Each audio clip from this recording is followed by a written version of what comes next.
के तपाईहरू पैसा कमाउनुहुन्छ तर महिनाको अन्त्यमा पैसा कहाँ गयो थाहै हुँदैन? यदि यस्तो हुन्छ भने आजको भिडियो तपाईहरूको लागि धेरै महत्त्वपूर्ण छ। आज धेरै मानिसहरू मेहनत गरेर पैसा कमाउँछन् तर सही व्यवस्थापन नहुँदा पैसा कहिले बचत हुँदैन। त्यसैले पैसा कमाउनु भन्दा पनि पैसा कसरी प्रयोग गर्ने भन्ने ज्ञान आवश्यक पर्दछ। त्यसका लागि नियम नम्बर 1 रहेको छ आम्दानी र खर्च लेख्नुहोस्। सबैभन्दा पहिले आफ्नो महिनाको आम्दानी र खर्च हिसाब राख्नुहोस्। जबसम्म तपाईलाई पैसा कहाँ खर्च भइरहेको छ थाहा हुँदैन तबसम्म बचत गर्न गाह्रो हुन्छ।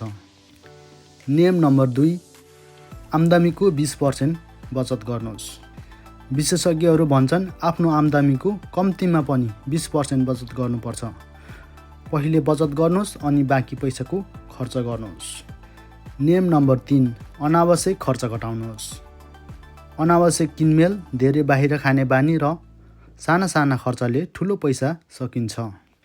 त्यसैले खर्च गर्नुभन्दा पहिला सोच्ने बानी बसाल्नुहोस्। नियम नम्बर 4 लगानी गर्न सिक्नुहोस्।